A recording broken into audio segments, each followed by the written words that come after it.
ഇത് മാസ് മോട്ടോഴ്സിൽ നിന്നാണ് Honda unicorn നമ്മൾ വർക്കിന് ചെയ്തിട്ടുണ്ട്. മെയിനായിട്ട് എൻ്റെ കംപ്ലയിൻറ്റ് ക്ലച്ച് ഡിസ്കിൻ്റെ കംപ്ലയിൻ്റ് ഉണ്ട്. പിന്നെ അതേപോലെ തന്നെ ഫ്രണ്ട് അലൈൻമെൻറ്റ് ഒന്ന് ക്ലിയർ ചെയ്യുക, ഫ്ലാപ്പ് പിടിപ്പിക്കുക, ലേഡീസ് ഹാൻഡ് പിടിപ്പിക്കുക, അങ്ങനെ 1-2 വർക്കുകളാണ് മെയിനായിട്ട് പറഞ്ഞത്. അപ്പോൾ നമ്മൾ ക്ലച്ച് ഡിസ്കുമായി ബന്ധപ്പെട്ട് കംപ്ലയിൻറ്റ് ചെക്ക് ചെയ്യാനായിട്ട് നമ്മൾ കയറ്റി. അതിനകത്ത് നമ്മൾ നോക്കുമ്പോൾ ക്ലച്ച് ഡിസ്കുകളൊരു കംപ്ലയിൻ്റ് ഉണ്ട്. അതുകൂടാണ്ട് ക്ലച്ചിനകത്ത് വരുന്നത് ഈ ഒരു വീലും കൂടി നല്ല രീതിയിൽ സ്ക്രാച്ചസ് വന്നു പോയിട്ടുണ്ട്. ഈ വീല് മാറണം, ക്ലച്ച് ഡിസ്ക് പ്ലേറ്റ് അടക്കം മാറ്റി വേണം നമ്മൾ റീസെറ്റ് ചെയ്യാനായിട്ട്. അതേപോലെ തന്നെ ക്ലച്ച് കവർ അഴിക്കുമ്പോൾ ഈ ഗ്യാസ്കറ്റൊക്കെ മാറ്റണം. അതൊക്കെ ഒന്ന് ക്ലീൻ ചെയ്തിട്ട് വേണം നമ്മൾ റീസെറ്റ് ചെയ്യാനായിട്ട്. കൂട്ടത്തിൽ കൂടെ നമുക്ക് അതിൻ്റെ എൻജിൻ ഓയിൽ മാറണം. കാരണം ക്ലച്ച് ശരിക്കും അത് സ്ലിപ്പായിട്ട് കിടന്ന് ഓടി ആ ഓയിലിനകത്തേക്ക് അതിൻ്റെ അഴുക്കുകൾ വന്നിട്ടുണ്ട്. അപ്പോൾ അത് എൻജിൻ ഓയിൽ കൂടി നമ്മൾ മാറ്റണം. അതിൻ്റെ ഫിൽറ്ററിനകത്തൊക്കെ വന്ന് അഴുക്ക് അടിക്കാനാണ് ഈ കാണുന്നത് കേട്ടോ. അപ്പോൾ അതൊക്കെ ഒന്ന് ക്ലീൻ ചെയ്ത് നമുക്ക് റീസെറ്റ് ആക്കാം.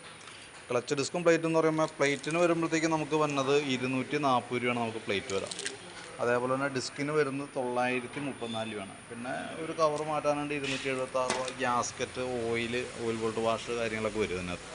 അപ്പോൾ ഞാൻ അതിൻ്റെ ഒരു ഏകദേശം ഒരു എസ്റ്റിമേറ്റ് ആക്കിയിട്ട് അതിൻ്റെ ഡീറ്റെയിൽസ് വാട്സാപ്പിലേക്ക് ഒന്ന് സെൻഡ് ചെയ്തിടാം.